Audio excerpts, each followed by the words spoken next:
Muy bien, buenas noches. Dios les bendiga a todos mis hermanos de las redes, los que están escuchando la palabra de Dios a través de estos medios. Estamos muy contentos de saber y de entender que la palabra de Dios está siendo diseminada por todo el mundo, y no es la excepción aquí en la Iglesia de Jesucristo, el camino, la verdad y la vida. Agradezco la presencia de mis hermanos que están aquí de la iglesia, y asimismo a todos los hermanos que nos están escuchando y amigos en las redes. Y vamos a trabajar un poquito dándole continuidad a los temas que ha venido desarrollando el pastor Rubén Lozano. Ahí les pido, les ruego que lo tengan en oración. Está un poquito indispuesto, pero nada que el Señor no pueda controlar, ¿verdad? Y que no pueda sanar. Le voy a pedir a mi hermana que pase a hacer una oración para iniciar este estudio. Padre bendito, en esta noche te damos tantas gracias por permitirnos estar en este lugar, buscando tu palabra, buscando tu dirección, Señor, porque lo que queremos es agradarte. Te rogamos que cambies nuestra vida, nuestra forma de ser, nuestra forma de pensar. Amén. Y que tu santa palabra, Señor, caiga en nuestros corazones y venga a redarguir aquellos corazones de piedra, cambiándolos a corazones de carne, conforme al tuyo. Te rogamos que sea tu Santo Espíritu que venga a través de nuestro pastor, para que hables a través de él y no sea palabra humana, Señor, ni consejo humano, sino sea divino por medio de tu Santo Espíritu. Amén. Te rogamos en el nombre de tu Hijo amado también Jesucristo, que tomes control del internet, Padre, para que toda enseñanza llegue a los hogares que tú tienes destinado que lleguen, preparando también los corazones de esas personas en las donde estén. También, Señor, en el nombre de Cristo Jesús te pedimos para que cubres este lugar, mandes tu Santo Espíritu y mandes un cerco de ángeles, Señor, un cerco de fuego alrededor de nosotros, de nuestros hogares, de nuestras casas, nuestros hijos. En el nombre de Cristo, guárdanos de todo mal, te lo pedimos, Padre, en el nombre de tu Hijo Jesucristo, que es sobre todo nombre. Amén. Aleluya. Gracias, Señor. Muy bien. Bueno, les comentaba que estaremos trabajando un poquito, reflexionando un poquito en el Salmo 19, en el Apocalipsis 19,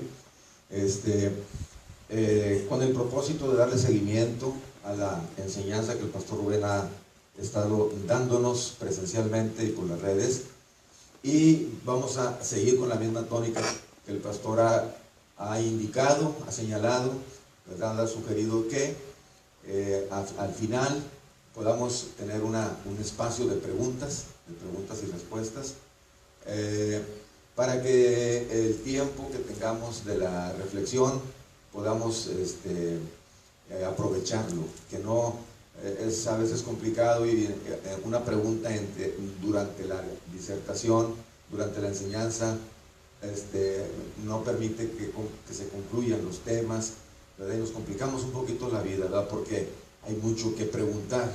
Entonces, pero vamos a respetar el tiempo, y no sé si estamos terminando a las 9, pues unos 10 minutos antes, unos 15 minutos antes, poder tener ahí las preguntas. Anoten por favor sus preguntas para que no se les olvide y podamos entre todos dar respuesta, ¿verdad? Porque el Espíritu está en todos. Amén. Muy bien. Apocalipsis capítulo 19 tiene está dividido en 3 temas. El primero de los primeros versículos es alabanzas en el cielo. Vamos a reflexionar un poco en ello. El segundo, a partir del versículo 9, la cena de las bodas del Cordero, ¿verdad? Y luego, a partir del versículo 11, tenemos el jinete del caballo blanco, y desarrolla el tema desde el versículo 11 hasta el versículo 21. De tal manera que si alcanza el tiempo para poder reflexionar y dar una semblanza de los 3 apartados del capítulo 19 de Apocalipsis, qué bueno. Y si no, pues ahí donde yo me quede, el pastor continuaría, ¿verdad? El próximo lunes, Dios mediante, ¿verdad? Muy bien. Entonces, aquí en este capítulo 19 del libro de la Revelación, el libro de Apocalipsis, ¿verdad? narra precisamente el cierre, o podríamos llamarla coloquialmente, prácticamente la recta final de la victoria del Señor y de su iglesia. La victoria del Señor y como consecuencia la victoria de su iglesia. Es decir, un Señor victorioso va a tener una iglesia victoriosa. En ese sentido, podemos entender que el león de la tribu de Judá, que es Jesucristo, que no volvió atrás por nada y que no perdió ninguna de sus batallas, finalmente, esa fiesta que comenzó cuando tú dijiste, sí Señor, reconozco que soy un pecador, me arrepiento de mi pecado, te confieso todo mi pecado, y diste los pasos de obediencia necesarios enseñados en la Escritura para que recibieses el Espíritu, te bautizases en agua y recibieses el Espíritu Santo. Ese nuevo nacimiento, esa primera resurrección fue hecha en tu vida y en la mía, y desde entonces nosotros hemos comenzado, ¿qué cosa? Una fiesta. O sea, como dice ese canto, ¿verdad? Estamos de fiesta con Jesús, ¿verdad? Y al cielo queremos ir. Estamos sentados a la mesa porque es Cristo el que va a servir. Y en este tiempo podemos ver cómo todo lo que la Escritura nos ha enseñado desde del Génesis hasta el tiempo en el que Juan, y hasta este tiempo también en el que a Juan se le reveló la palabra de Dios por medio del Señor Jesucristo, directamente por medio del ángel que se le reveló completamente. Quiero hacer una precisión antes de entrar en el tema de que Juan, dice la Escritura, que estaba en el Espíritu. A veces nuestra intención al leer el Apocalipsis es querer saber los días, los meses, los años, los tiempos. Es la inquietud que hay en nosotros que el Espíritu Santo pone de saber, de precisar cuándo, cómo, en qué tiempo estamos, pastor, en qué trompeta, en qué sello vamos, pastor. Esa es la inquietud que hay en la iglesia del Señor, pero se nos olvida que para eso es necesario, para poder entender esas cosas, se van a discernir ¿cómo? Espiritualmente. Y entonces quiero que antes de empezar con el capítulo 19 veamos eso que dice el mismo Apocalipsis capítulo 1. Por favor, vamos a estar usando la Escritura en Apocalipsis capítulo 1, ¿verdad? Dice la palabra de Dios en el versículo 9: yo, Juan, vuestro hermano y copartícipe vuestro en la tribulación, en el reino y en la paciencia de Jesucristo, estaba en la isla llamada Patmos por causa de la palabra de Dios y del testimonio, y el testimonio de Jesucristo. Y esto es lo que quiero recalcar. Dice, yo estaba en el Espíritu en el día del Señor, y oí detrás de mí una voz, una gran voz como de trompeta. ¿Por qué menciono esto? Porque esto de la gran voz también lo vamos a tocar ahorita en el capítulo 19 de Apocalipsis, ¿verdad?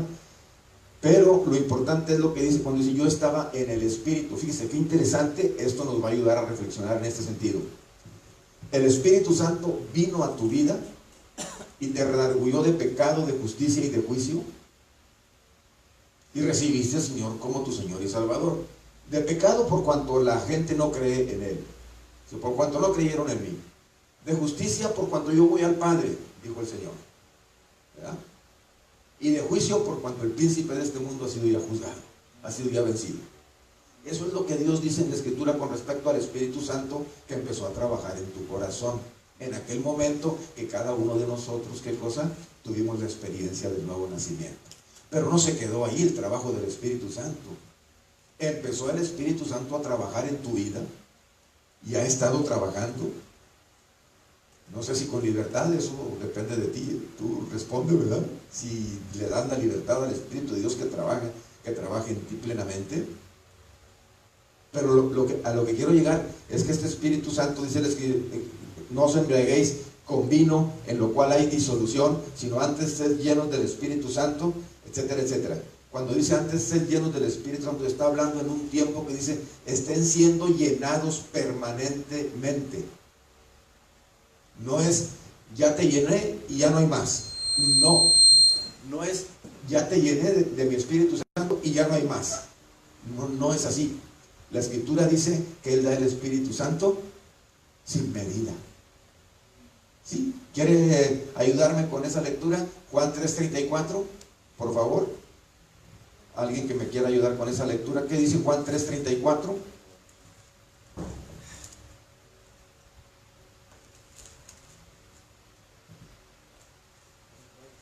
Alguien que lo lea en voz alta, por favor. Porque el que Dios envió, las palabras de Dios hablan, pues Dios no da el Espíritu por medida. Pues Dios nos da el Espíritu por medida. No da. Está bien, lo leíste Pues bien. Dios no da el Espíritu por medida. Sí. El Padre ama al Hijo y todas las cosas ha entregado en su mano. Muy bien. Con eso, lo que quería que recalcáramos es esa plenitud de Dios. O sea, ¿por qué razón los cristianos no somos constantes y permanentes en lo que respecta a la búsqueda de su rostro, a la búsqueda a estar en su presencia, a estar en su secreto? Porque no le damos a Dios la oportunidad de que realmente se haga pleno en nosotros, porque Él no da el Espíritu Santo por medida. Quiere decir que el que le pone la medida al Espíritu somos nosotros con nuestra manera de vivir, de interrumpir, de ser, como dice la Escritura, inconstantes en nuestros caminos, ¿verdad? Entonces, en ese sentido, quiero aclarar que el apóstol Juan, a quien se le reveló el libro de revelación, valga la redundancia, el libro del Apocalipsis, estaba en el Espíritu. Entonces, el Espíritu, porque de eso habla también todo el Apocalipsis. Ahorita vamos a ver lo que es el espíritu de la profecía. Entonces, qué interesante. Ya el Espíritu está en ti, está trabajando en tu vida porque Él quiere ser pleno en ti, porque de su plenitud tomamos todos y gracia sobre gracia. Porque si la ley fue traída por medio de Moisés, la gracia y la verdad fueron traídas por medio de Jesucristo. Y de su plenitud tomamos todos. O sea, si el Hijo es pleno en el Padre, entonces el Hijo quiere que nosotros seamos como iglesia, hablando de iglesia, de congregación, de iglesia, de cuerpo, de novia, de esposa. Quiere que seamos, ¿qué? Plenos en Él.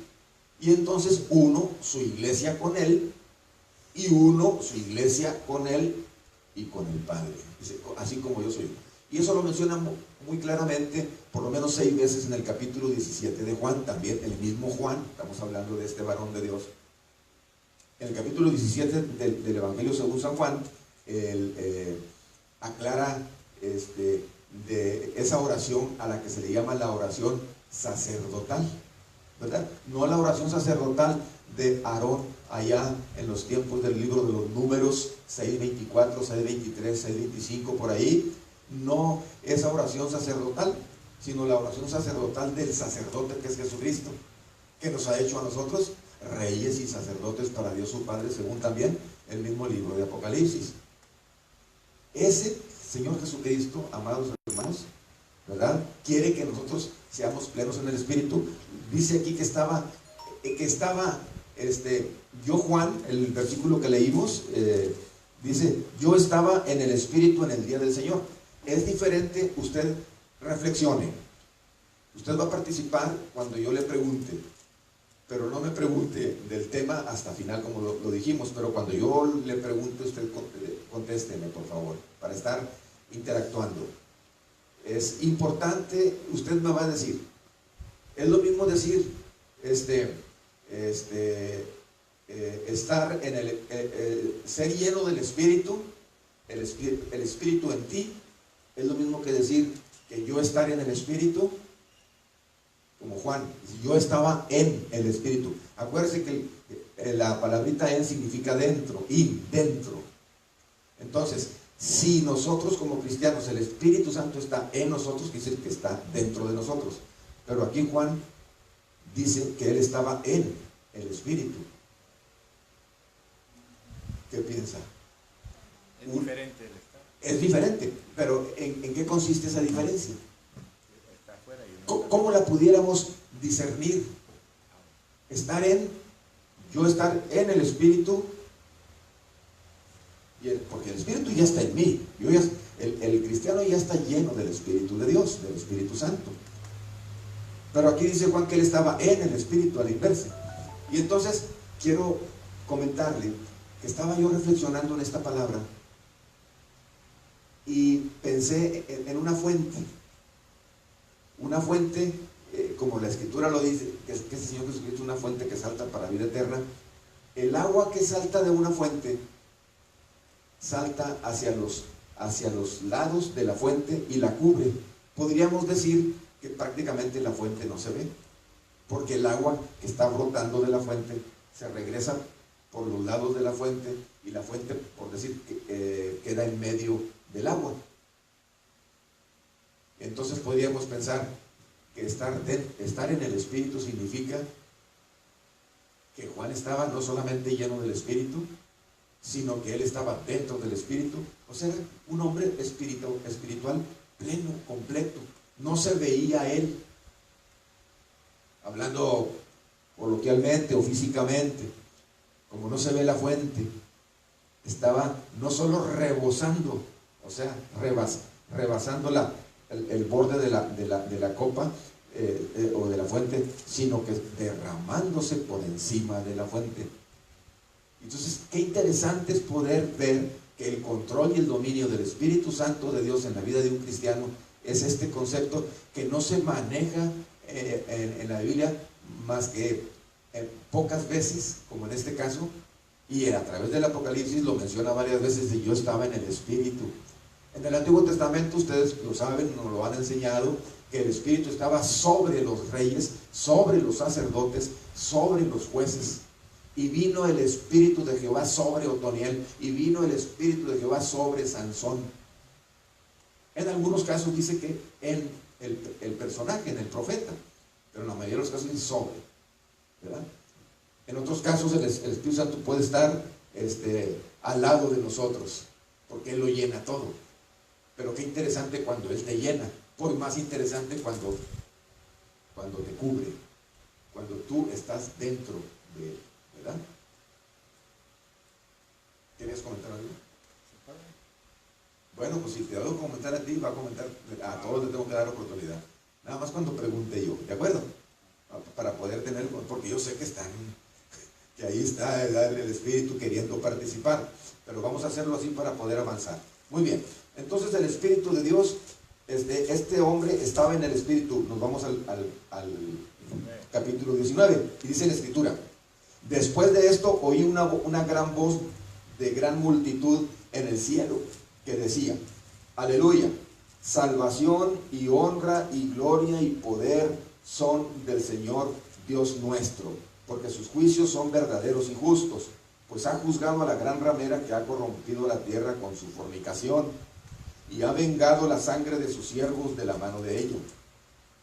Otra vez dijeron: aleluya, y el humo de ella sube por los siglos de los siglos. Y los 24 ancianos y los 4 seres vivientes se postraron en tierra y adoraron a Dios que estaba sentado en el trono, y decían: amén, aleluya.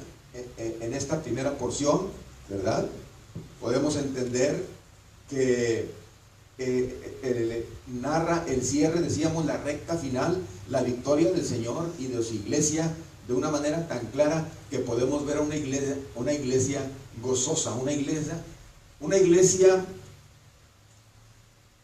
regocijándose. Es decir, el concepto regocijándose implica un gozo perpetuo, un gozo permanente. No es nada más gozo, sino que es un gran gozo. Y ese gran gozo la iglesia lo estaba experimentando. ¿Por qué? Porque acababa, en el capítulo anterior leemos, ¿verdad?, en el capítulo 18, la caída de Babilonia, ¿verdad? Y en el 17, la condenación de la gran ramera de la Babilonia. La condenación, la caída, ¿y qué? Y la victoria, que es lo que estamos ahorita viendo en este capítulo. Vamos a tratar de circunscribirnos a los conceptos que maneja el capítulo como tal, ¿verdad? Porque está lleno de muchos diferentes temas. Y entonces, pero el asunto es que estamos viendo a una iglesia victoriosa, ¿verdad?, que venció en el nombre de Jesucristo a Satanás, que venció a la bestia que venció, más adelante lo menciona, al falso profeta. Narra el día de fiesta que vivirá su iglesia y su amada, su esposa, como lo narra también el Cantar de los Cantares en su capítulo 5 y sus versículos 2 en adelante. ¿Sí? Vaya conmigo ahí, vaya conmigo. Esa iglesia gloriosa que narra el Cantar de los Cantares en su capítulo 5, dice la palabra de Dios de la siguiente manera. En el 2 dice: yo dormía, pero mi corazón velaba. Es la voz de mi amado que llama a su iglesia. ¿Y qué le dice? Ábreme, ábreme, hermana mía, amiga mía, paloma mía, perfecta mía, porque mi cabeza está llena de rocío, mis cabellos de las gotas de la leche. De las gotas, perdón, de la noche. Entonces, fíjese qué interesante. Primero le hace un exhorto, le da un mandamiento, una orden: ábreme. No dice estaría bien que me abrieras, te conviene que me abras. No. El Señor da la orden. ¿De quién depende que se obedezca? Pues de nosotros. Pero los conceptos que maneja aquí, el que dice, ábreme, hermana mía. ¿Por qué? Porque el Señor Jesucristo es ¿el qué? ¿El mayor de quién? De los hermanos. Lo dice la palabra de Dios en Hebreos, que Él es el hermano mayor o el mayor de los hermanos. Y entonces por eso le dice hermana mía, porque su iglesia tiene una relación de hermana y nosotros también con Él, aunque en principio no es lo mismo la relación de hermana que la relación de amiga o de amigo. O no es lo mismo la relación de hermano y amigo que la relación de paloma mía, ni tampoco lo mismo de perfecta mía. Son conceptos que van evolucionando en su iglesia, porque nosotros como personas vamos evolucionando nuestro crecimiento, igual su iglesia. Y que en este tiempo del Apocalipsis, aquí de 19, estamos viendo que está llegando su iglesia a la perfección. Ahorita lo vamos a ver un poquito más adelante. Pero fíjese qué interesante, hermana mía, cuando pasas al nivel de ser amigo de Jesús, o la iglesia pasa a ser amiga de Jesús, no deja de ser hermana, sigue siendo su hermano, y la iglesia sigue siendo su hermana de él. Pero pasas al nivel de amistad, que no es lo mismo. Incluso en una familia, la relación entre los hermanos de una misma familia, la relación de hermano, la relación de amigo, sobrepasa y es un avance en la relación de la familia como hermanos o como padres e hijos. Los padres con los hijos pues son los padres, y los hijos pues son los hijos de los padres, pero no se debe quedar solamente ahí en ese parentesco y en esa relación, sino que tiene que pasar al nivel de la amistad. ¿Por qué? Porque el nivel de la amistad, Cristo nos enseña que Él dio su vida por su iglesia, por sus hermanos. O sea, sube de nivel. Por eso el gozo de la victoria de la iglesia, porque en esa relación de amistad entendemos que Cristo dio su vida por su amiga, no solamente por su hermana, sino ahora por su amiga. Entonces en ese sentido pasa al nivel de paloma mía. ¿Por qué? Porque recuerde que la paloma que simboliza dentro de la Escritura, como ya todos lo sabemos, el Espíritu Santo. Entonces pasas de una relación de hermano a amigo, pero luego una relación más profunda es la que puedes tener con el Espíritu Santo, o que el Espíritu Santo te puede hacer tener con el Señor.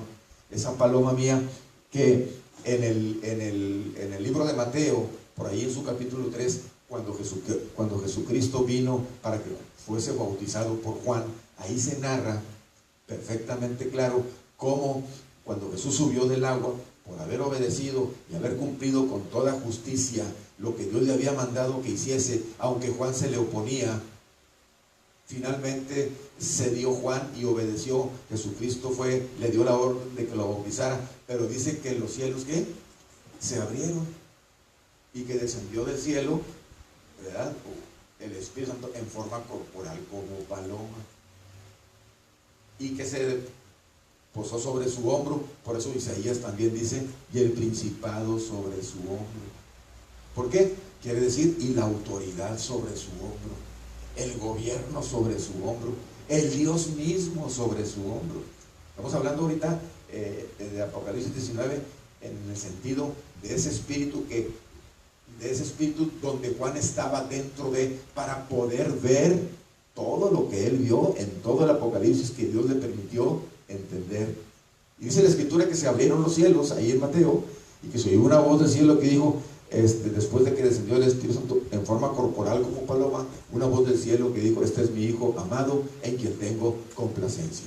Entonces, la consecuencia de que Jesucristo cumplió con toda justicia, de no ser pecador, de nunca haber conocido pecado, de nunca haber ofendido al Padre en nada, se mostró como si fuese pecador, lo dice la Escritura, para hacernos justicia de Dios en él, y obedeció y bajó a las aguas como un pecador. ¿Por qué? Porque por nosotros Dios lo hizo pecado, aunque no conoció pecado, para que fuésemos hechos justicia de Dios en él. Qué humildad no conocida nunca, ni antes, ni en ese tiempo, ni ahora, ni después será conocida de nuestro Señor, a la cual nos exhorta que nosotros también seamos humildes y mansos de corazón como él. Qué preciosa experiencia de Jesús. Y entonces, por haber obedecido al Padre, por no haberle replicado, los cielos se abrieron.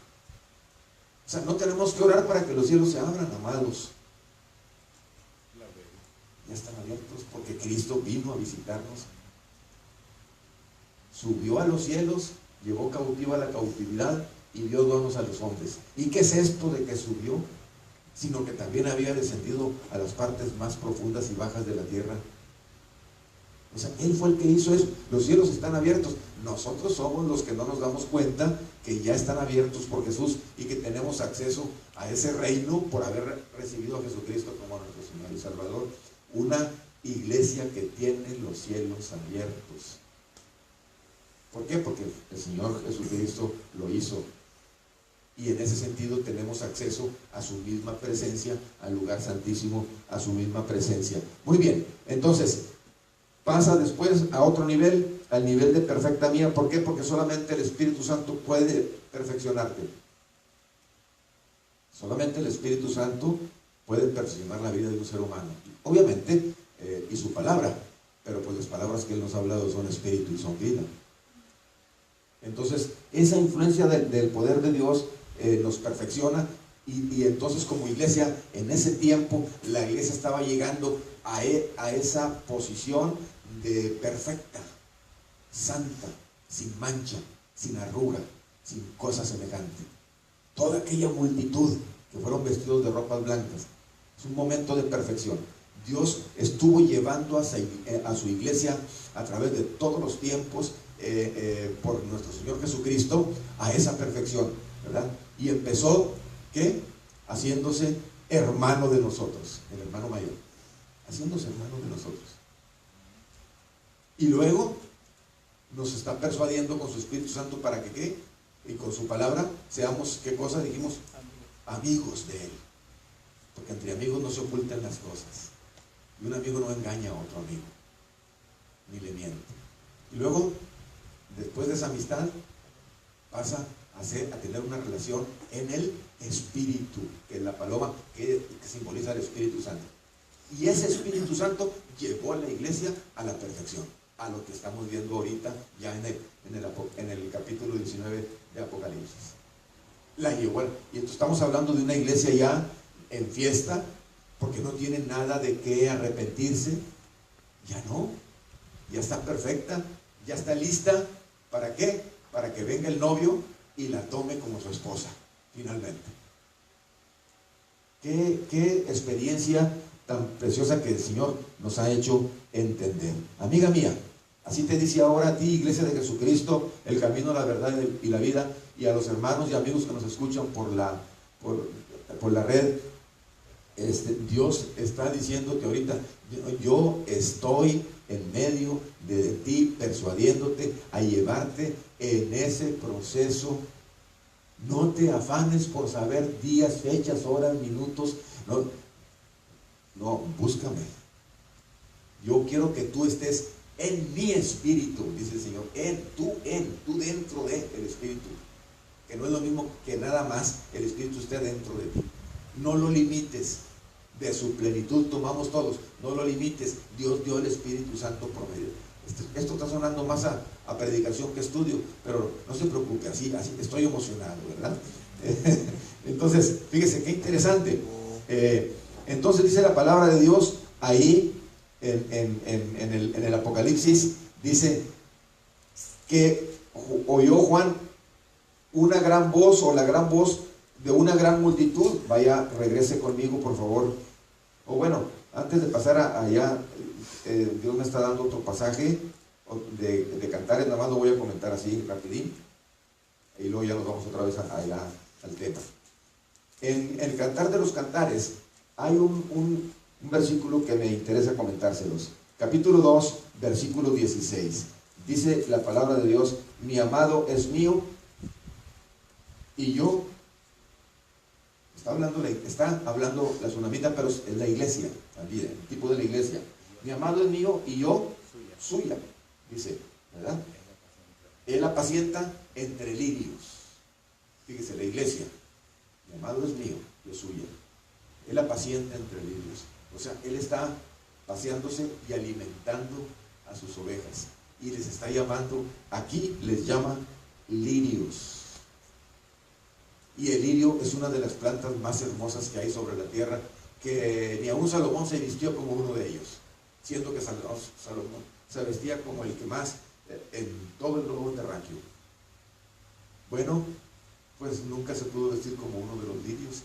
Y dice la Biblia que el Señor se apacienta entre lirios. Quiere decir que el lirio, el Hijo de Dios, el siervo de Dios, es tan bello y tan hermoso como un lirio. Y que Él, el Señor, que también es el lirio de los valles, viene y apacienta entre lirios. Es decir, anda entre sus lirios, apacentándolos, alimentándolos, porque el anhelo de Él es que perfeccionarlos, llevar a su iglesia, llevar tu vida, la vida de tu familia, tu pareja o tu esposa, la vida de tus hijos, la vida de tu descendencia, a la perfección, a ese momento que estamos leyendo ahorita en Apocalipsis. Y aquí en el Cantar de los Cantares, y aquí ustedes le voy a pedir que me ayude, este mismo versículo se repite 3 veces. Esa es la primera vez en el 2.16. A ver, esos esgrimistas, ayúdenos a encontrar la segunda vez que se menciona, que la palabra de Dios menciona: yo soy de mi amado es mío. Le voy a ayudar un poquito, es en el capítulo 6, ayúdeme a buscarlo, el versículo.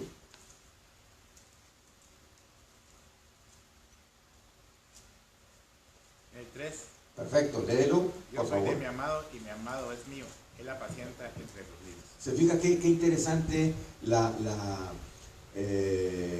sección, igual que el del 2, pero hay una diferencia. ¿Quién la puede encontrar? Mi amado es mío y yo suya. ¿Y acá qué dice? Yo soy de mi amado. Yo soy de mi amado, ¿verdad? Aquí ya hay un poquito menos de egoísmo, de que mi amado es mío y yo suya. Ahora dice, no, inicia diciendo, yo soy de mi amado. Ya hay un ceder, un enamorarse más de su amado, de la iglesia. Pero luego hay una tercera, pero sigue diciendo que apacienta entre lirios. Pero luego hay una tercera acepción de este mismo versículo, que quisiera que me ayudaran a encontrarlo también. 7:10. Más adelante, 7:10. Adelante, mi hermano Manuel, por favor. Yo soy de mi amado y conmigo tiene sus contentamientos. ¿Qué le parece? Se fija que hay una pequeña diferencia, pareciera que es intrascendente esa diferencia, pero no, porque ya no dice él apacienta entre lirios, dice conmigo tiene su contentamiento. Estamos hablando de un proceso de perfección de la iglesia del Apocalipsis 19, en el Cantar de los Cantares, en 3 versículos tan sencillos. Sí, conmigo tiene su contentamiento. Entonces, ¿qué dijo el padre del hijo? Este es mi hijo amado, en el cual me complazco. O sea, porque el Hijo es perfecto. Pero el Hijo como perfecto lleva a su iglesia a la perfección. En el Apocalipsis 19 ya está la iglesia en la etapa esa de esperando, ya con los vestidos adecuados. Lo dice un poquito más adelante. Vaya a otra, ahora sí vaya conmigo al 19 de Apocalipsis. Fíjese cómo lo menciona más adelante, cuando dice que la esposa está preparada, ¿verdad? Que la está preparando el Señor. ¿Para qué? Porque han llegado las bodas del Cordero. Muy bien, seguimos. Entonces, la gran voz de gran multitud en el cielo, en el versículo 2, no, en el versículo 1, la gran multitud en el cielo que decía, aleluya. Fíjese, vamos a desarrollar lo que decía. Esa gran voz de adoración y de alabanza de la iglesia cuando está viendo la victoria, porque el Señor ya había tenido la victoria, y entonces esa iglesia clama a gran voz, una voz de adoración y de alabanza, diciendo, aleluya, salvación y honra y gloria y poder son del Señor Dios nuestro. Y en el mismo Apocalipsis 7, 9 y 11 también lo menciona, ¿verdad? Pero hay varios porqués ahí en el pasaje. El primer porqué dice, porque sus juicios, ¿qué? Ayúdeme. Son verdaderos y justos. Un segundo porqué, porque ha ¿qué?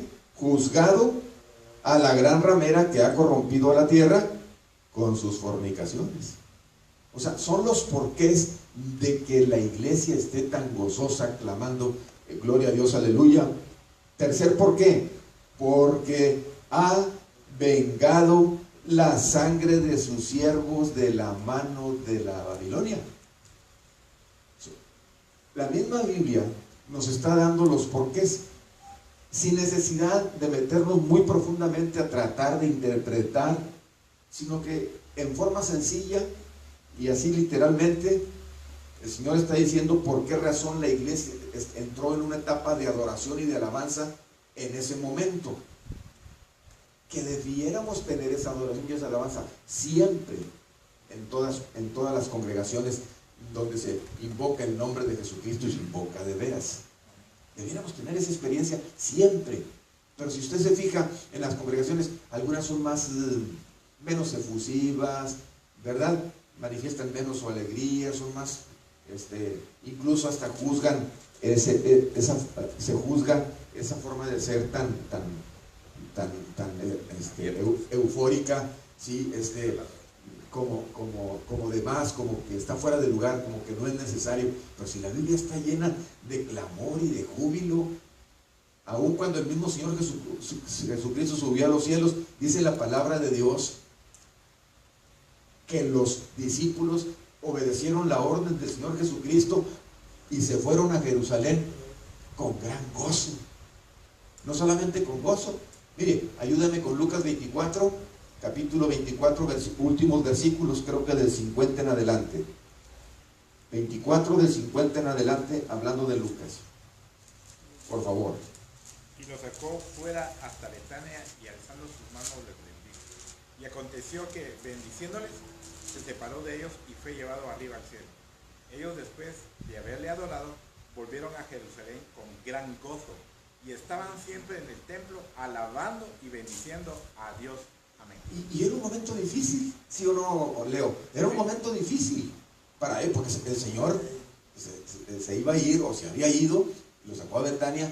Pero fíjese, hay un proceso. Estamos hablando del proceso de cómo la iglesia llegó a la perfección, a ese momento de Apocalipsis 19. No me quiero perder ni quiero perderlos, ¿verdad? Estamos hablando de ese proceso de la iglesia. ¿Por qué llegó ahí, a ese capítulo 19? ¿Y por qué llegó en esas condiciones de gozo? Bueno, aquí en este pasaje estamos hablando de un tiempo importante. ¿Por qué? Porque el Señor había venido y luego ascendió. Y entonces dice la Escritura, fíjese el proceso tan bonito, ahí en el 50. Y lo sacó fuera hasta Betania. Cuando dice y lo sacó fuera hasta Betania, estamos hablando Así, ¿cómo lo podríamos interpretar? Con respecto al concepto de apartar, de santificar, ¿verdad? O sea, en Betania no, porque es una ciudad, es un pueblo, hay ruido, hay interrupciones, hay distracciones. Los sacó, los apartó de Betania y los puso en un lugar privado con él. Que ese fue una enseñanza que nuestro Señor Jesucristo hizo en la tierra permanente y continuamente. Acuérdese también de aquella predicación del pastor Rubén cuando nos habló de la prensa de Getsemaní, cuando estaba entre todos el Señor, pero luego llamó a los tres que siempre estaban con él, y a Jacobo, a Pedro y a Juan, y los llevó aparte. Y luego como quiera se le durmieron, ¿verdad? Pero los sacó aparte, los puso aparte porque quería estar con ellos, para que ellos también estuvieran orando y intercediendo por él, porque estaba triste, porque venía su día. De todos los que estaban ahí en el monte, escogió a 3, se los lleva para la intimidad, y como quiera se le duermen, no una, 3 veces. Entonces, es lo que estamos analizando ahorita en este momento. Fíjese, lo sacó fuera hasta Betania porque quería que tuvieran intimidad con él, porque ya se iban. Y dice, y alzando sus manos, los bendijo. Qué interesante es eso. Los aparta para bendecirlos, alzando sus manos. Es un proceso. ¿Para qué crees que te apartó a ti el Señor cuando te sacó de Egipto? Pues para bendecir. ¿Sí? A los niños los tomaba en sus manos y se los ponía entre sus piernas y les ponía las manos y oraba por ellos y los bendecía. Así en un lugar, en una intención íntima, así, ¿verdad? Muy, muy íntima con el Señor Jesucristo, con su amigo, el amigo de los niños. Así tan íntima como Jonatán, ¿verdad? El bisnieto de Beto, ¿verdad? Así pegado, ¿verdad? Pegado, ¿verdad? No quedarse de ahí. Bueno, alzando sus manos, los bendijo. Y dice, y aconteció que bendiciéndolos, se separó de ellos, ¿verdad? Y fue llevado arriba al cielo. Pues qué padre, ¿no? El Señor se puede ir al cielo cuando quiera, que acabo que ya me bendijo, ¿verdad? Ya me apartó, ya me bendijo, ya me santificó, ya soy de Él, y sé que un día va a venir por mí. Qué padre, ¿no? Se fue al cielo. Ellos, después de haberle adorado, ¿cuál es la consecuencia de que Dios te aparte y te bendiga? Que luego aprendes a ¿qué? A adorarlo. Aprendes a estar en comunión con Él, a adorar. Fíjese en el proceso que hay. En este sencillo pasaje hay un proceso. Va avanzando el nivel del alumno. Lo que Dios hizo en esos últimos versículos, en aquel tiempo, en ese momento, es tan precioso que dice, y ellos después de haberle adorado, el apartado, el que el Señor te aparte y que te bendiga, ¿verdad? Y que haya sido llevado arriba al cielo, porque Él es el único que podía presentarse delante de la presencia de Dios para salvar a los pecadores. Entonces ellos tuvieron la inspiración de adorarle, y después de haberle adorado, entonces obedecieron el mandato de que ¿qué? De que no se fueran de Jerusalén. Dice la palabra de Dios, volvieron a Jerusalén. Pero no volvieron solamente obedeciendo, sino que había un gozo que no es un gozo común, es un gran gozo. Ese es el gozo del que estamos hablando en el Apocalipsis, en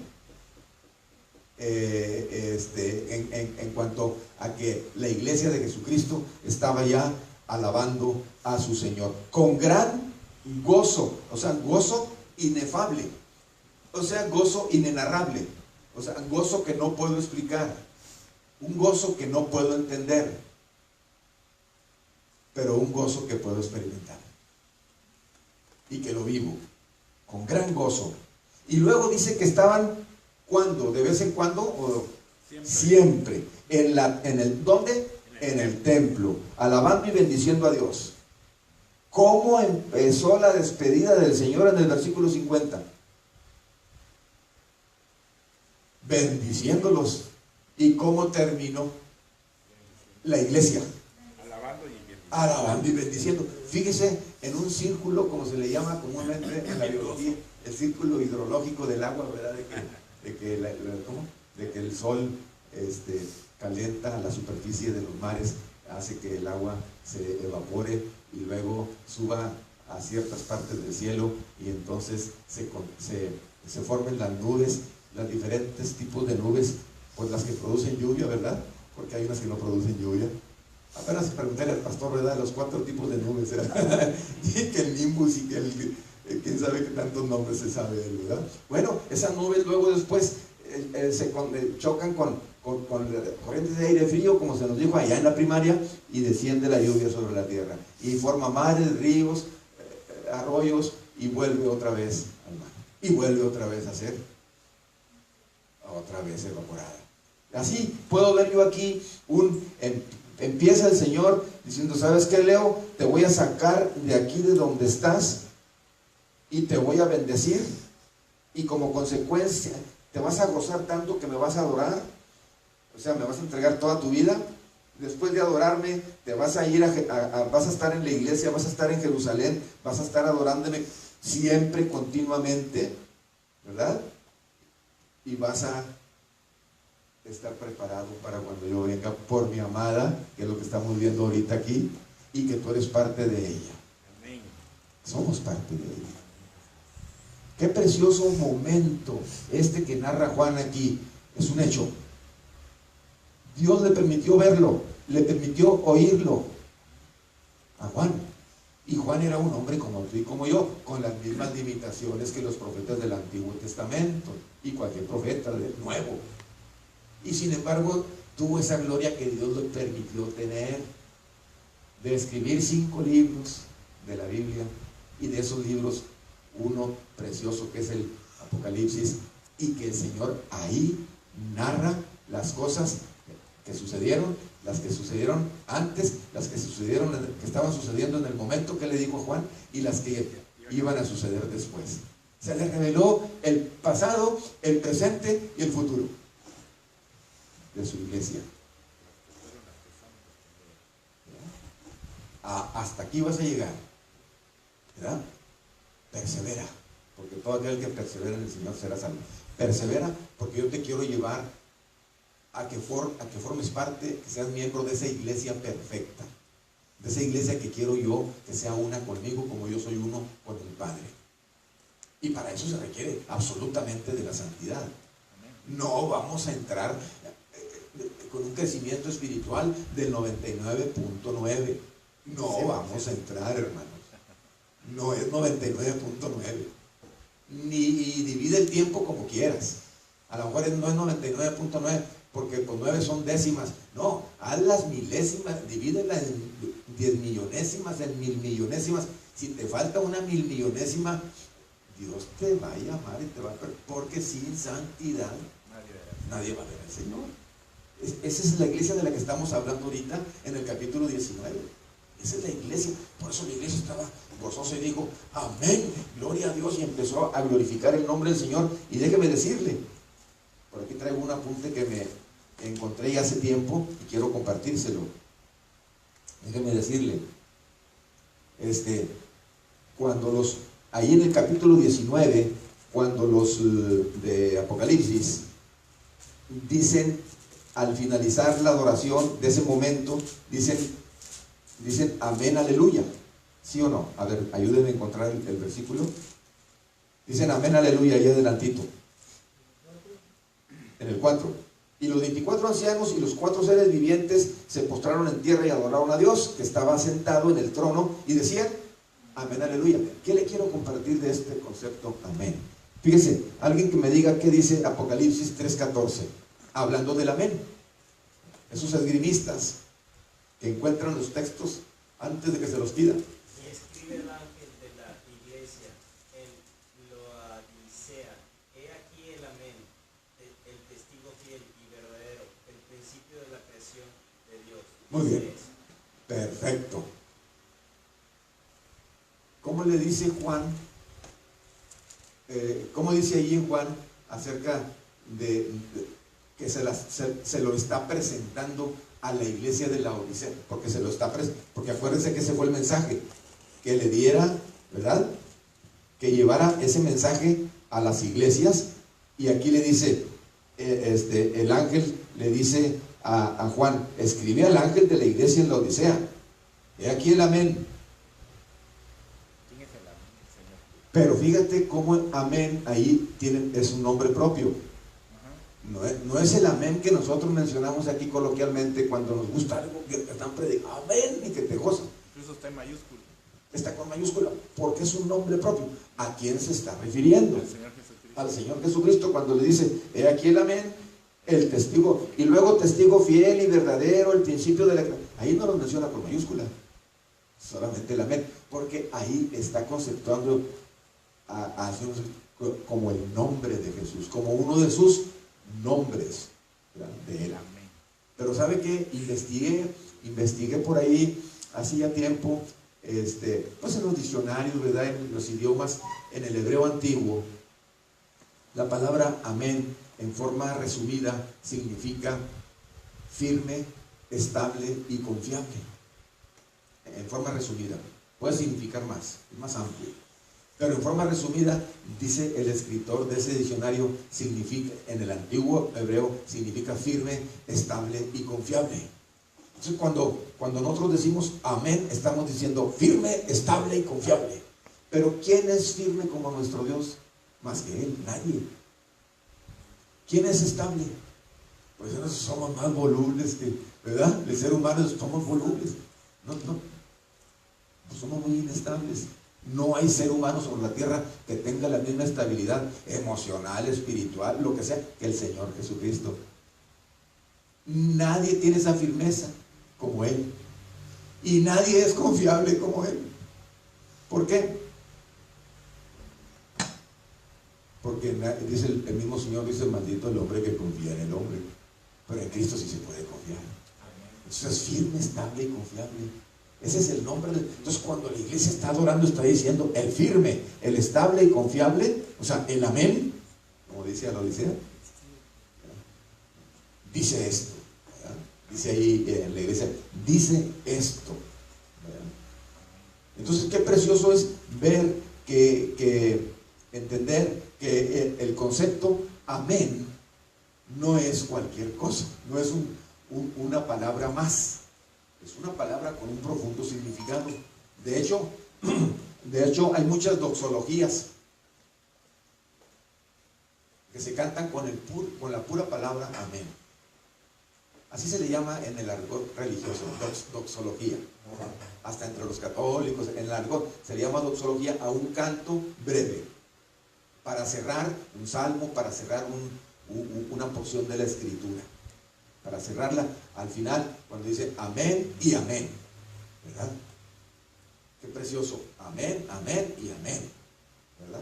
Bueno, hay una doxología, yo recuerdo haberse escuchado al pastor Elías, la doxología de los 7 amenes, que dice, obviamente con música y todo, ¿verdad? Es con música, con piano y todo, pero me acuerdo cuando recién conocí al pastor Elías que se le escuché, y cuando estaba preparando este material me acordé que dice amén, amén, amén, amén,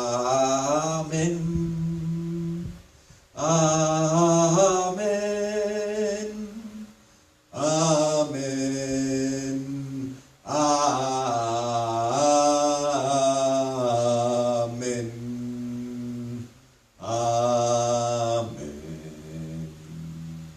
a eso se le llama doxología, ¿verdad? Y maneja 7 amenes, que es el número perfecto, o el número de la plenitud, ¿verdad? De los 7 espíritus que habla la Escritura, que son 7 espíritus que están inmersos o comprendidos en el Espíritu de Dios, en el Espíritu Santo, que tanto nos han compartido ya, ¿verdad? ¿Se acuerdan de ellos? Dice ahí así, ¿Verdad? espíritu de sabiduría y inteligencia, espíritu de consejo y de poder, espíritu de conocimiento y de temor de Jehová y el espíritu de sus labios. Y el espíritu de sus labios. Amén. Muy bien, Leo. Que aquí también, en este pasaje de la iglesia, menciona lo del espíritu de sus labios, que lo vamos a ver más adelante, que con eso fue con lo que venció al enemigo, Amén. el Señor Jesucristo, que es la palabra de Él. ¿O qué es Él, que es la palabra? Es correcto decir que es la palabra de Él, el espíritu de sus labios, es correcto decirlo. Sí. Pero más correcto es decir que es Él, que es la palabra, o el verbo. Y también aquí en este pasaje más adelante lo vamos a ver, que se le reconoce como el verbo de Dios, como el fiel y verdadero. ¿Sí? Aquí en este mismo pasaje, Okay. cuando ¿cómo se llama? De Apocalipsis, del capítulo 19, cuando se habla del jinete, ¿verdad? Dice, fiel y verdadero, como uno de sus nombres. Y luego dice, ¿qué dijimos? El segundo, lo mencionamos ahorita, los demás ustedes lo estaban mencionando junto conmigo. El principio de la creación de Dios. Fiel y verdadero. Y luego menciona El principio de la creación de Dios. el Rey de los Reyes y el Señor de los Señores. No, el Verbo de Dios. Y luego el Rey de los Reyes y el Señor de los Señores, como nombres de Él. Muy bien. Ahora, vámonos otra vez al 19. Dice la palabra de Dios, otra vez dijeron, aleluya, en el 3. Y el humo de ella sube por los siglos de los siglos. Y dice la Escritura que mientras alababan, adoraban al Señor de esa manera, con tanto júbilo, de esa manera, de tal manera que temblaba el mundo en aquel tiempo, ¿verdad? Dice la Escritura que los 24 ancianos y los 4 seres vivientes se postraron en tierra y adoraron a Dios que estaba sentado en el trono y decían otra vez, amén, aleluya. Y que salió del trono una voz que decía, alabad a nuestro Dios. O sea, también aparte de toda su iglesia que estaba adorando, salió una voz del trono de Dios que dijo, alabad a nuestro Dios, todos sus siervos, y los que le teméis, así pequeños como grandes. Y con este pasaje me acordé del Salmo 148, que quiero que vayan, que hace alusión y que ilustra ese versículo que estamos leyendo. Vaya conmigo, por favor, al libro de los Salmos, en el 148, y dice la palabra de Dios de la siguiente manera: alabad a Jehová desde los cielos, alabadle en las alturas, alabadle vosotros todos sus ángeles, alabadle vosotros todos sus ejércitos, alabadle sol y luna, alabadle vosotras todas lucientes estrellas, alabadle cielos de los cielos. Esto se está cumpliendo ahí con su iglesia en ese momento. Lo están haciendo. Fíjese bien.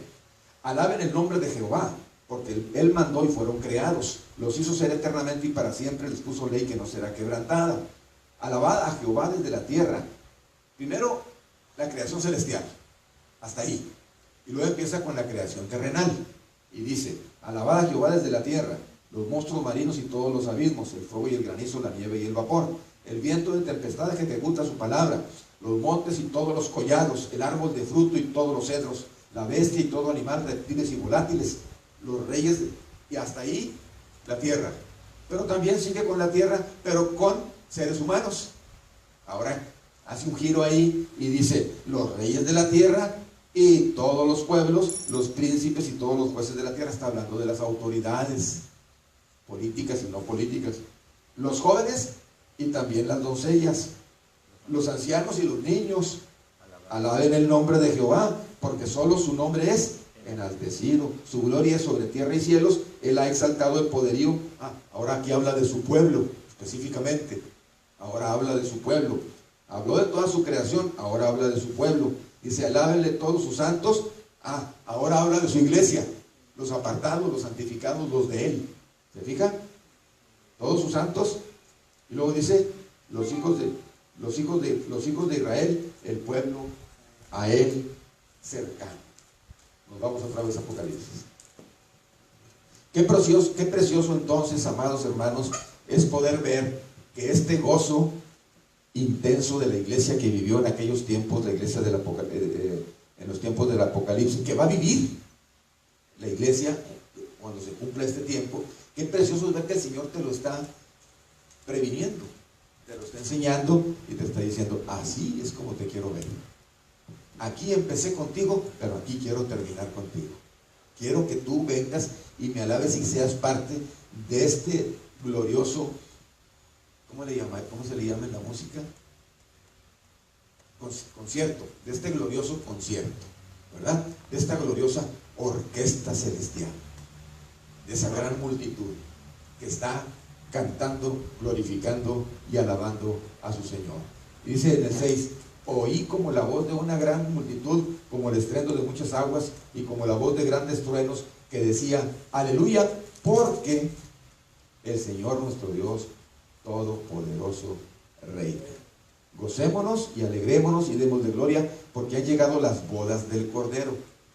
Y aquí ya dice el porqué, el motivo de todo ese gozo, toda esa gloria, esa victoria sobre Babilonia, esa victoria sobre la bestia, sobre el falso profeta. Ya, si queremos ser más realistas, esa victoria que Dios te permitió tener a ti sobre ti, ¿o no? Que esa es la más dura, ¿no? Cualquiera puede enseñar sobre esto y que se venció al falso profeta. No, tu naturaleza ya la venciste. Ay, Señor. Bueno, pues si quieres llegar a esta experiencia, es necesario que no te mortifiques de cuándo viene, sino de cómo vas a estar tú preparado para cuando venga. ¿Cómo vas a ver? ¿Cómo vas a estar? ¿Cómo vas a...? Es importante. Porque se va a cerrar la puerta. Se va a cerrar la puerta. Lo dice la Escritura. Y cuando vayas a tocar, la puerta está cerrada, ¿verdad? Porque vas a llegar con la lámpara a la mitad de aceite, ¿verdad? Tiene que llegar llena, por completo. Lo que le decía ahorita, no es 99 puntos, es completo.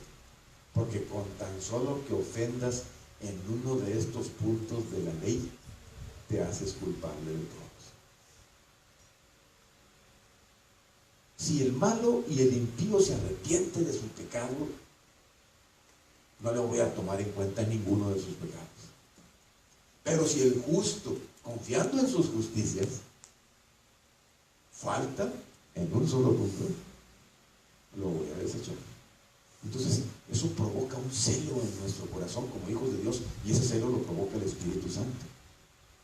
De no solamente haber recibido el que el Espíritu te haya redarguido y lo hayas recibido como Señor, sino que ahora estar atento porque tú y yo queremos esa plenitud, esa llenura, cuando dice que no da el Espíritu Santo por medida, que lo leímos ahorita en Juan 3. Que no le pongamos medida a las cosas de Dios. Él está dispuesto a dártelo todo, a que estés pleno. Entonces la pregunta obligada es ¿por qué no lo estoy? No, pues porque no has hecho lo que Él mismo te dice que hagas. Porque no lo hemos hecho. Necesitamos hacerlo. Una iglesia gloriosa, una iglesia sin mancha y sin arruga, como dice Efesios, y sin cosa semejante, ¿verdad? Y luego ya entra, si quiere vamos a leer por favor lo del versículo 8. Y a ella se le ha concedido que se vista de lino fino, lo que decía Roberto ahorita, limpio y resplandeciente, porque el lino fino es las acciones justas de los santos. La iglesia tiene que estar vestida de lino fino, o sea, de las acciones justas de los santos. De hecho, en Proverbios lo dice. Vaya conmigo a Proverbios 31. Proverbios 31. El primero que lo encuentre me dice, creo que es 31, 22, no estoy seguro. Chéquelo, si es el 22 el que habla de lino fino. Proverbios 31. Y léalo, por favor. Y ella se hace tapices de lino fino y púrpura es su vestido. Ok, ahí al lado de ese versículo debe estar el que estoy mencionando. Ayúdeme a buscarlo. ¿Cómo dice el versículo? No, sí está bien. O sea, sí dice de lino fino, perdón, es que no escuché. Dice, y ella se hace tapices de lino fino y púrpura es su vestido. Cuando Apocalipsis 31 está describiendo a la mujer virtuosa, amados, aunque lo comparamos con la mujer humana, con el ser humano, y decimos que esas son virtudes que debe tener la mujer virtuosa como ser humano, como esposa o como hija de Dios, La verdad es que si tú lees todo Apocalipsis 31, desde el 10, cuando dice, mujer virtuosa, ¿quién la hallará? Porque su estima sobrepasa largamente la de las piedras preciosas. Y luego sigue desarrollando toda la condición de la mujer en su relación con su marido también. Y no le encuentras ninguna falla a esa mujer virtuosa ahí en Apocalipsis. No le encuentras ninguna. Es Proverbios. Perdón. Ahora, primero era el Salmo y ahora es Apocalipsis. Proverbios capítulo 31. En todo Proverbios capítulo 31, la mujer es la mujer ¿qué? Perfecta. Porque está profetizando a la iglesia del Apocalipsis. La mujer virtuosa de Proverbios 31 es la iglesia virtuosa del Apocalipsis 19. Ahí está profetizando.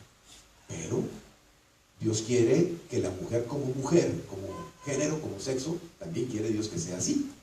Pero también Dios quiere que la iglesia, como iglesia, hombres y mujeres, formada por hombres y mujeres, sea así.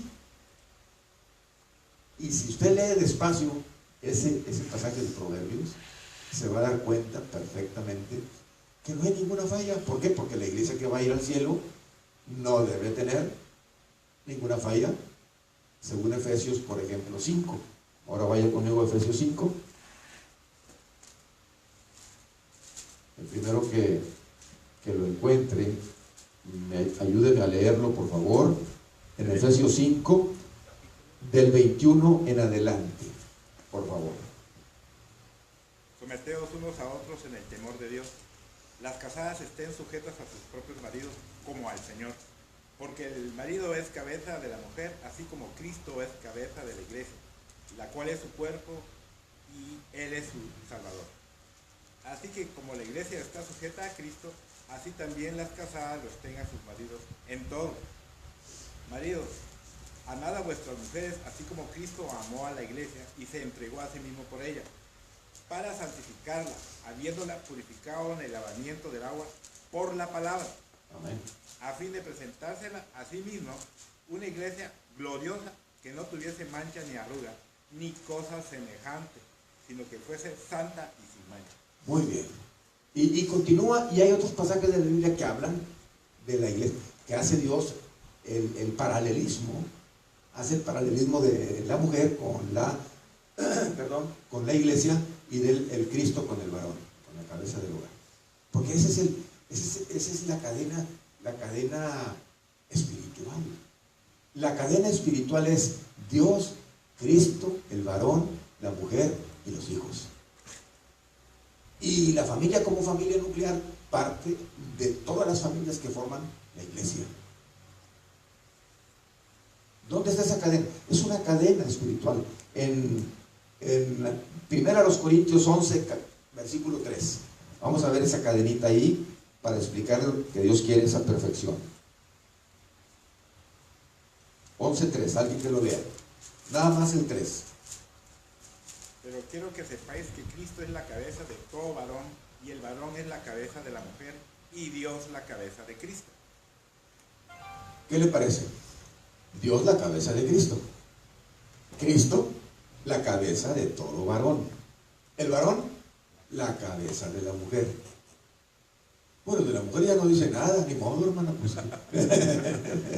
No, sí dice. ¿Qué dice Proverbios 14:6 acerca de la mujer? Alguien que me lo busque, por favor. Proverbios 14:6. ¿Qué dice?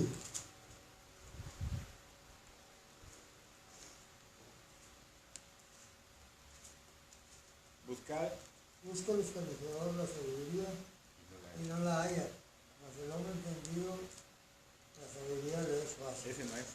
Ese no es. El 12:4. A ver, es que no lo traigo aquí en los apuntes. Búsqueme el 12:4. Sí, 12:4. La mujer virtuosa es corona de su marido, mas la bala como carcoma de su hueso. ¿Más la qué? La mala Como carcoma en en sus huesos. La mujer virtuosa es corona de su marido. Ah, entonces sí está en la cadena. ¿Verdad que sí está en la cadena? Sí. El padre, cabeza o la unción del hijo. Jesucristo. El hijo la cabeza o la unción del varón. El varón la cabeza o unción de su mujer, porque él es la cabeza de su mujer. Pero la mujer corona a su marido, o sea que es su rey de ella. ¿Dónde está mi corona? Bueno, seguimos orando, varón de Dios, porque ahí está esa corona, está preparada. Amén. Muy bien. Entonces, fíjese qué interesante. Corona de su marido. O sea, ¿qué es lo primero que se le ve a un rey? La corona. O sea, luego, hablando coloquialmente, un rey, la corona lo distingue. Y tienen que coronarlo como rey, si no, no es rey. Entonces, qué precioso saber, que Dios nos hace saber y entender que la mujer es corona de su marido. Lo hace rey de ella y de su familia. Como dijo el pastor Rubén, no los niños, como se acostumbra, que los reyes del hogar. No, señor. ¿Quién sabe a cuánto se les caería el castillito, verdad? No, señor, digo, el rey del hogar es el varón, ¿verdad? Y es cierto que le damos tanta importancia, ¿verdad?, a los hijos que hasta los malcriamos, ¿verdad? Se nos olvida que lo que dice la Escritura acerca de los hijos, ¿verdad? De que obedezcan a sus padres en todo. ¿A qué horas terminamos, Pepe? Ya te pasaste. 8:56 era. A las 9 en punto es la hora. Sí. Ok, muy bien. Entonces, ya cierro.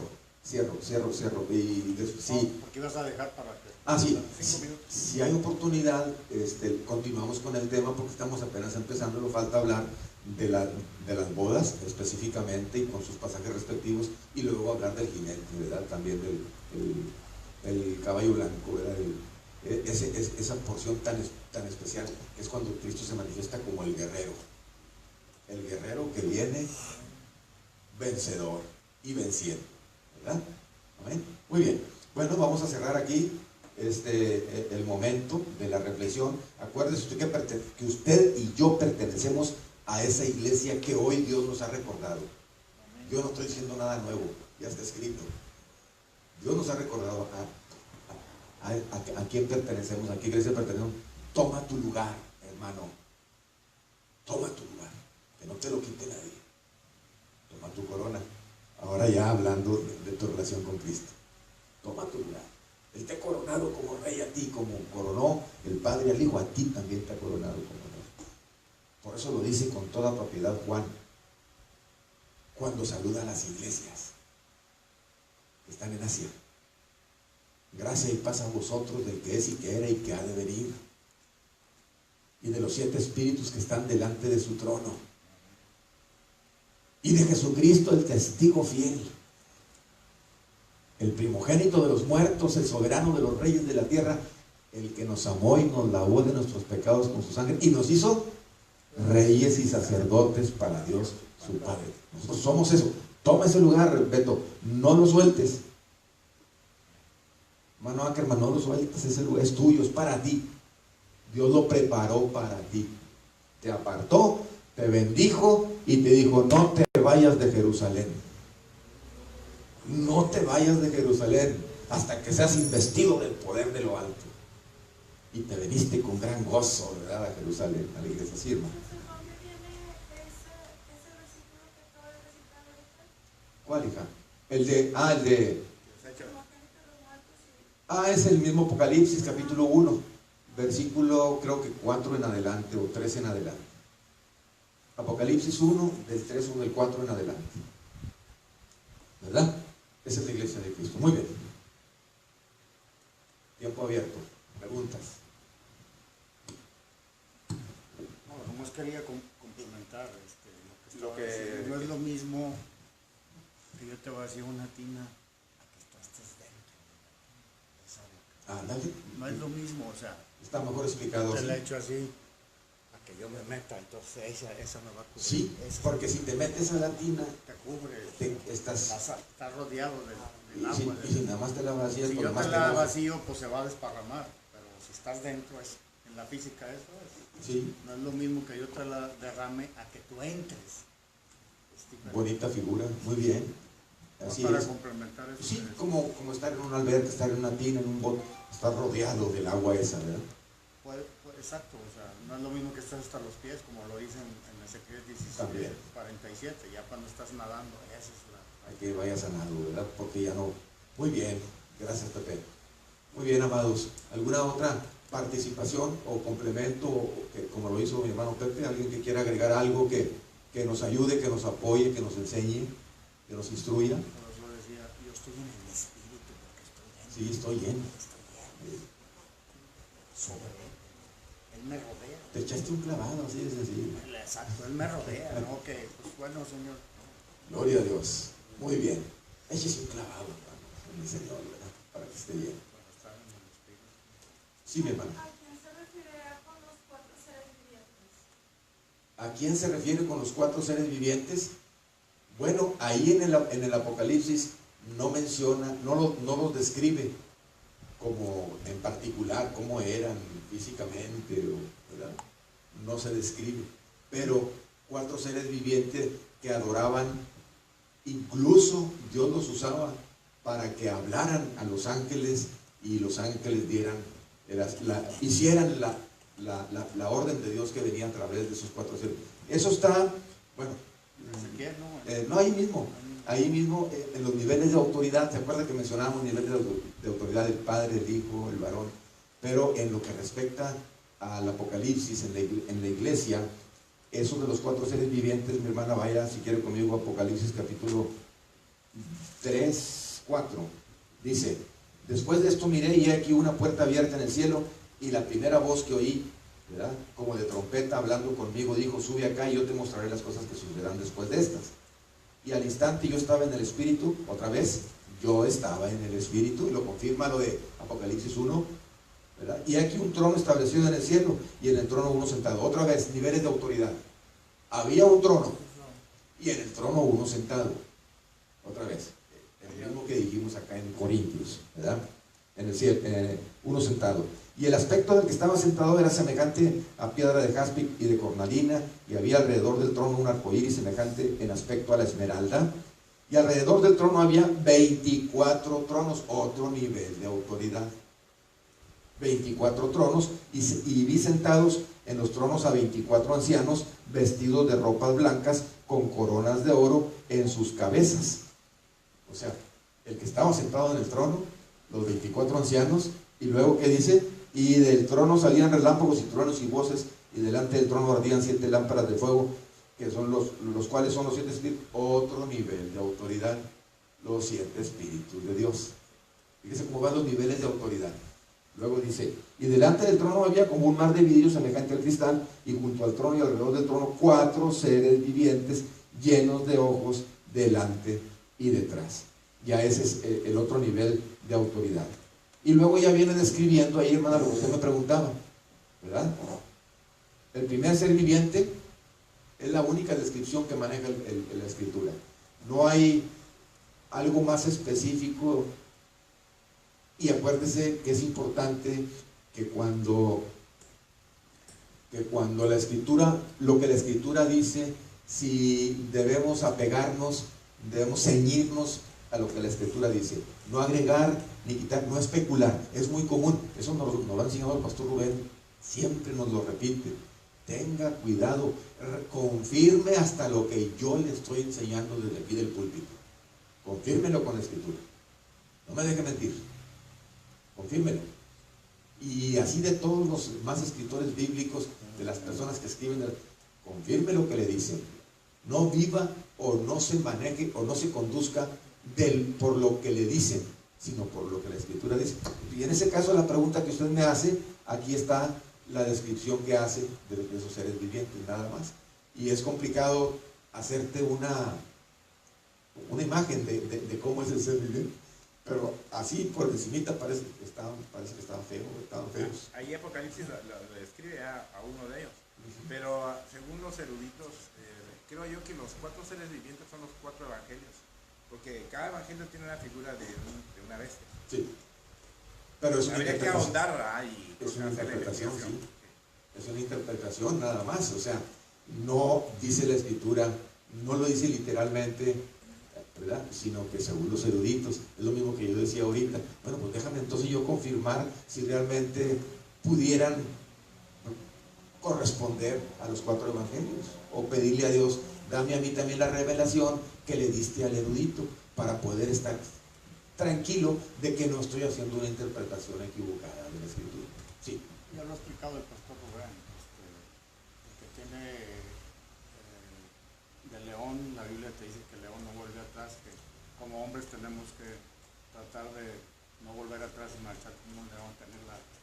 Sí. Eso que acabas de decir, el águila, ver la visión del águila. Sí. Y el becerro, pues hay cargas, era para, es el de ángel. Sí, sí, sí. Y el otro era, la de hombre, que pues la verdad tenemos que tener la autoridad del Señor, ¿no? Utiliza una figura, a lo que se le llama figura retórica El Señor en el español o en los idiomas. Una figura retórica es aquella expresión gramatical o de la lengua que te explica algo haciendo una comparación, un símil o un parecido, una comparación de algo, de una cosa con otra, en este caso los 4 seres vivientes con los animales. Y luego entonces la alegoría, que es otra figura retórica, tratamos de hacer una alegoría de eso y decir, bueno, ¿cuáles son las características del león? Las virtudes o características. Lo mismo que dice la Biblia. Sí. Entonces, apégate a la Biblia. ¿Qué dice la Biblia del león? Y entonces ya no te sales de ahí. O por ejemplo, ¿qué dice del olivo? ¿Qué dice de la higuera? Y hablando de plantas, por ejemplo. ¿O qué dice de la zarza? ¿Verdad? ¿O qué dice de la vid? Que también esos árboles los usa, esas plantas las usa el Señor como figura para enseñar, figuras terrenales o biológicas, para enseñarnos verdades espirituales. Y el pastor nos ha explicado eso suficiente, pero igual tiene que ser en base, como él lo hace, a la escritura. Aquella virtud que el león tiene, ¿lo dice también la escritura? Pues sí, sí lo dice. Bueno, qué interesante, ¿verdad? Entonces quiere decir que vamos bien. No vuelve atrás por nada el león, tampoco, es el rey de la selva también, coloquialmente hablando en el mundo es el rey. Bueno, Cristo también es el rey de la iglesia y del mundo y del universo, y también no vuelve atrás por nada. Entonces esas comparaciones son válidas y están respaldadas por la Biblia. Muy bien. ¿Alguna cosa más? Muy bien. Muy bien, agradecemos a mi hermano Manuel el que esté encargado ahí de la transmisión. Gracias por tu vida, hermano, es una bendición para nosotros. Tú eres una bendición y eres una bendición para todos aquellos que nos están viendo y escuchando. Y te agradecemos. Dios les bendiga a todos.